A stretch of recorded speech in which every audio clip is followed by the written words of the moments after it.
Estuvimos hablando en los últimos días bastante desde distintos ángulos de Rosalía, que acaba de lanzar su último disco Lux, con una cosa bastante de inspiración místico, religiosa y demás. Estuvo en la Argentina, la vimos en la cancha de Boca, en un montón de lugares, pero antes de arrancar a hablar del siguiente tema, quiero que veamos esto. I get so distracted with sounds. Oh, you were like, what is this? I have ADHD. Do you treat it or do you just let it be? I let it be. Me too. I let it be. Yeah, I tried to treat it for a little bit. Okay, how was it? I was like, I don't like this. Yeah. Because I like myself. Right. I figured out my own cure, which is to just do a lot of things. Exactly. And just let myself be distracted. Yeah. It's kind of like when you went to the church. If I smell something, I go, oh, like I was supposed to go to a meeting, and I smell something really good. I'm like, oh, I'm just going to go see what that smell is. And then I find like the best Chinese food in New York City. Oh, nice. Yeah. Yes. You discover things like that. Yes. Yeah, and I think with if you treat the ADD, you're on a mission. Like you're like all the time. You know, you don't explore the beauty of the spontaneity. Bien, para los que no estaban viendo la traducción de este diálogo, básicamente Rosalía lo que dice es: tengo TDAH y lo dejó ser. La otra persona le decía, bueno, también hablaba de lo mismo. ¿Qué es el TDAH? El trastorno por déficit de atención con hiperactividad.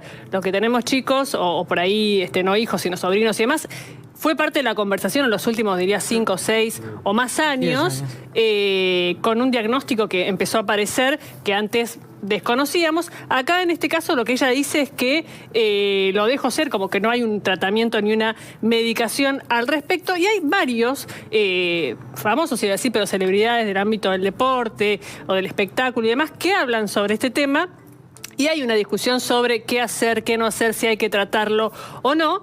Y es interesante ver qué se puede hacer. Está con nosotros Mariela Caputo, que es médica, consultora especializada en neurociencia, educación y tecnología. ¿Cómo va? ¿Cómo les va? Muchas gracias. Hola, buenas noches. Bien, ahí arranquemos de algo muy básico, que yo ni siquiera me acuerdo las letras. TDAH. ¿Cuál es hoy la definición y cómo se diagnostica? Bueno, el TDAH o trastorno por déficit de atención e hiperactividad es un trastorno del neurodesarrollo y tiene que ver con una condición de vida que a lo largo de toda la vida esa persona, ese niño, ese adolescente, ese adulto lo va a convivir, como decían recién Rosalía, que lo deja hacer porque es algo que es parte de su vida y como vemos, bueno, es una artista muy reconocida, no le impide desarrollarse como profesional, como artista y tener mucho éxito. Y bueno, en realidad está determinado por una base genética o neurobiológica y lo que produce es algunas características de esa condición de vida que se observan en la conducta de esa. Sobre todo en niños empieza a aparecer como de manera muy significativa y lo que pasa es que los docentes y también los padres nos damos cuenta muy rápido porque empiezan a pasar cosas en la vida de esos chicos que muchas veces interrumpen el aprendizaje, los vínculos, las relaciones sociales. Y bueno, empezamos a preguntarnos qué está pasando y se empieza a consultar, ya sea con el pediatra, que generalmente suele ser el primer contacto de la familia. Muchas veces es la escuela la que determina que algo está pasando y necesita hacer una derivación y ahí empieza todo esto que les pasa a los chicos. Puede ser que el uso, veníamos hablando del tema de las redes, del escroleo y el consumo digital que hay tan alto, haga que corro el tema de los chicos, que los adultos tengamos un déficit de atención y que eso encuadre, no sé si decir patología, pero ¿es patología o no? No, las redes sociales ni el uso o lo que sería el consumo problemático de la tecnología no produce TDAH. Okay. Lo que sí puede, porque como decimos, la base genética es una condición neurobiológica, lo que puede pasar es que si una persona genéticamente tiene esa predisposición para tener esta condición, si usa mucha tecnología, lo que va a pasar es que se alimente esa dificultad para sostener la atención, se desvíe mucho su atención, como le pasa a cualquier persona que está mucho tiempo consumiendo tecnología, pero en este caso se complica. Es como que el ambiente o el contexto lo va a perjudicar. Se va como a complicar un poco más sus síntomas. ¿El diagnóstico es clínico? El diagnóstico es clínico, sí. Los especialistas justamente recién estaban hablando de lo que es la evaluación neurocognitiva o, en el caso de los chicos, un neuropediatra o un neurólogo en adultos. En general, lo que primero se hace es una detección clínica a través de observación de conductas. Los docentes y las familias colaboran completando cuestionarios donde van puntuando cómo se realiza, cómo ese chico tiene una vida cotidiana en donde se desempeña con estas dificultades de atención, de hiperactividad y de dificultad en el control de los impulsos, y lo que se hace es una evaluación neurocognitiva completa donde se aplican diferentes test. Ahora se está utilizando un término nuevo que es la neurotecnología, que bueno, los que usamos videojuegos para hacer evaluación neuropsicológica estamos encontrando que es mucho más efectiva porque es mucho más, primero, motiva mucho a sobre todo los más chiquitos, les gusta mucho el uso de videojuegos. En ese caso sería un uso adecuado de la tecnología. Claro. y se utiliza para diagnosticar, por ejemplo, el TDAH. ¿Y pero cómo con un videojuego? ¿Qué ven? Sí, hay videojuegos y plataformas bueno, digitales que hacen que cuando el chico esté jugando a ese videojuego se va codificando información que se hace la interacción, claro. ¿Cómo reacciona a los estímulos? Claro, cómo reacciona a determinados estímulos y cómo, por ejemplo, en el caso de la atención, sostiene la atención, tiene algunas alteraciones en la atención que pueden ser fallas como errores de comisión o de omisión porque no vio el estímulo. Entonces, en ese momento se produce un error y cuando termina, lo que tiene es que se deriva rápidamente en el resultado. Se suele hablar mucho de la detección, ¿no?, en la niñez, pero hay muchos adultos también, ¿no?, que lo descubrieron hace pocos años cuando esto se pone sobre la mesa. Sí. Si bien el diagnóstico está hace un montón en el mundo y se habla de lo que sería en una primera etapa, se hablaba de como un síndrome de hiperquinesia a principios del siglo pasado, aunque no lo crean, no es que es tan nuevo el diagnóstico, lo que pasa que, como todo, cuando la ciencia va avanzando y también la gente va hablando más de lo que le pasa, empieza a aparecer la posibilidad de entender por qué me pasa esto y por qué me pasaba esto cuando era chiquita o cuando era chiquito. Lo que pasaba, quizás a nuestra, bueno, vos sos mucho más joven que yo, pero a mi edad, una persona que no se concentraba era un mal alumno o no tenía, claro, o sea, se lo estigmatizaba más. Claro. Exactamente. Claro, pero hoy hay está la impresión de que también cualquier chico que es medio terremoto, como dirían las abuelas, tiene algún síndrome. Claro. ¿Cuál es el Ahora se fue para el equilibrio? otro lado. Todos tienen TDAH. Todos andan con TDAH. En el colegio lo primero que te dicen. Sí.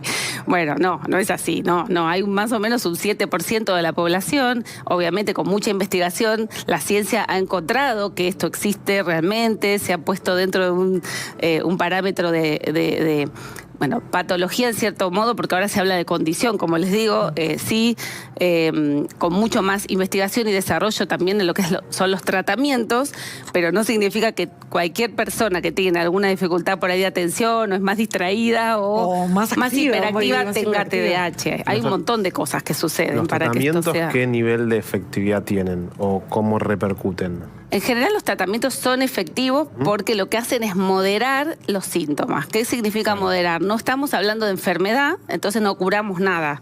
Lo que hacemos es darle una mejor calidad de vida a la persona. Si es un niño, lo vamos a ayudar a mejorar justamente la calidad de sus aprendizajes y todo lo que tiene que ver con su vida social, que es donde más impacta, y a la familia le vamos a dar herramientas para mejorar la vida de sus hijos.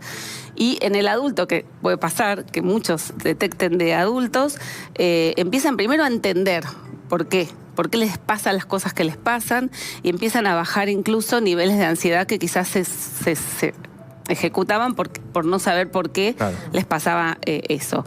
Y los tratamientos suelen ser efectivos, siempre que se sostengan. Y nada es milagroso y siempre que se acompañe, sobre todo cuando son muy chiquititos, a todo lo que es el contexto familiar. ¿Y hay riesgos por no tratarlo, por ejemplo? Y depende del caso. Hay chicos que si tienen mucha hiperactividad o dificultad en control de los impulsos, que es un subtipo de déficit de atención, a veces tienen problemas sociales. O sea, ¿qué quiere decir? Si hay problemas de conducta, esos problemas repercuten en los vínculos, entonces empiezan a tener dificultades en la relación con sus amigos y muchas veces eso impacta en el aprendizaje y los chicos se dan cuenta de lo que les pasa, no es que no se dan cuenta. Entonces, hay algunas figuras del deporte que dijeron que tienen esa condición, que uno asocia el deporte a mucha actividad física. ¿Es bueno estimularles a los chicos con déficit de atención que hagan mucho deporte? ¿O es un mito decir que gasten energía así? Sí, en realidad que un niño y un adolescente hagan deporte es lo mejor que les puede pasar a todos, si tienen o no tienen TDAH. En el caso del TDAH es un recurso muy interesante justamente porque encuentran espacios donde nadie les va a inhibir el movimiento. Porque en la escuela lo que suele pasar es que hay que estar quietos, porque lamentablemente no todas las escuelas permiten despliegues de movimiento. Hay muchas escuelas, por suerte, que ya han cambiado las metodologías didácticas y están cada vez más, se animan a que los chicos no estén en el banco sentados duros y los dejan moverse, los dejan caminar, los dejan pararse, porque eso no es malo, es la forma natural que tienen de aprender los chicos y estos chicos más todavía. Entonces, y como Rosalía también a nivel creativo puede tener algunos beneficios. Totalmente. La verdad que primero, para que el diagnóstico sea este diagnóstico, la persona no tiene que tener discapacidad intelectual. Al contrario, muchas veces tienen hasta un nivel cognitivo más alto que el resto, que la media. Por lo tanto, tienen mucho potencial cognitivo. Lo que hay que ayudarlos es a organizarlos. Si tuviéramos que pensar en una metáfora para entender qué es lo que pasa en la conexión, de todo lo que son los neurotransmisores de la famosa dopamina y la noradrenalina, que son las que se combinan en la comunicación de la información, no trabaja de manera efectiva, entonces no llega la información tan efectivamente a la corteza prefrontal, por eso les cuesta un poco planificar, organizarse y focalizar la atención y sostenerla. Es como si fuese una linterna que funciona. ¿Vieron esas linternas que a veces tienen poca pila y a veces funcionan, de golpe enfocan y a veces la linterna se mueve? Bueno, a veces así sería la metáfora como para entender qué pasa en el cerebro de esas personas. Y con una rutina se puede llegar a acomodar. Se puede acomodar como una rutina. Hay algunos tratamientos con psicofarmacología, que eso lo determina siempre el médico. No en todas las personas se utiliza. Y en general, si se utiliza ese tratamiento con medicación, se combina con lo que se llama psicoeducación. ¿En chicos se usan mucho los medicamentos? Se usa, sí, se utiliza. Se utiliza, no siempre es el único recurso, pero sí, si hay alguna necesidad puntual de mejorar justamente la calidad de vida, la calidad del sueño, la calidad de los recursos atencionales y esta famosa hiperactividad, sobre todo la impulsividad, cuando hay este riesgo de tener tantas dificultades sociales. Y ¿hay algún tipo de abuso en esa? Porque el riesgo que siempre está presente es, sí, le doy la pastillita si no le pega al compañerito. Sí, la sobremedicación. Primero que yo, si fuese la mamá de un chiquito que tengo esa consulta, lo primero que hace el médico es medicarlo, me daría otra consulta, porque primero falta todo esto, la evaluación neurocognitiva, la intervención de psicoeducación y el tratamiento. Si eso no funciona y hay un tiempo prudencial de trabajo y se ve que no funciona, una segunda o tercera opción podría ser la medicación, pero no debería ser la primera, sobre todo cuando son muy chiquititos, ¿sí? ¿Cuáles son hay estadísticas en Argentina sobre el alcance que tiene? ¿Al menos lo diagnosticado? Más o menos el 7% de la población de un aula, si tuviéramos que pensar. Bastante, ¿no? Es alto. Sí. Además, dislexia y otros trastornos del aprendizaje. Que algunas pueden estar asociadas. Algunas pueden estar asociadas, tal cual. A veces, y les diría que la mayoría de las veces, no se dan puros. Este tipo de condición se combinan muchas veces con dificultades de aprendizaje, de la lectura, de la escritura o del cálculo. Así que... Y bien, para cerrar, ¿qué dirías como consejo para algún padre o alguna madre que tiene alguna duda? ¿Qué es lo que hay que hacer con ese chico? Primero, no preocuparse demasiado, sino ocuparse, porque, como vuelvo a decir, no es una enfermedad, es una condición que tiene que ver con un estilo de aprendizaje particular que tenemos que acompañar y aprender a a cuáles son esos recursos que van a mejorar la calidad de aprendizajes y la calidad de vida de esos chicos. No asustarse y pedir ayuda. Siempre con la escuela, en realidad en la escuela más que nada no enojarse, porque muchas veces pasa que los papás se enojan porque uno les cuenta que está pasando algo, que ellos están tratando de utilizar estrategias que quizás no están funcionando, que algo hay que hacer. Bueno, en eso a veces los padres se enojan porque dicen, seguramente que no están sabiendo qué hacer y demás. No, hay que escuchar con mucha atención y buscar ayuda. Esa ayuda es, en general, la primera persona es el pediatra y ese pediatra tomará la decisión de derivar a un especialista, como puede ser un neuropsicólogo, un psicopedagogo o un neuropediatra en el caso de que requiera algún estudio de mayor complejidad. Y ayuda, perdón, que figuras públicas hablen de esto, Claro, ¿no? Porque siempre, estigmatiza un montón. De una. Hay mucho más, ahora hay mucho más gente hablando del tema, hay blogs, hay, en distintas páginas donde personas adultas están contando cómo llevan su vida, hay gente que utiliza hasta animales de apoyo, por ejemplo. Bueno, recursos digitales hay 1 millón de agendas, recordatorios, cronogramas.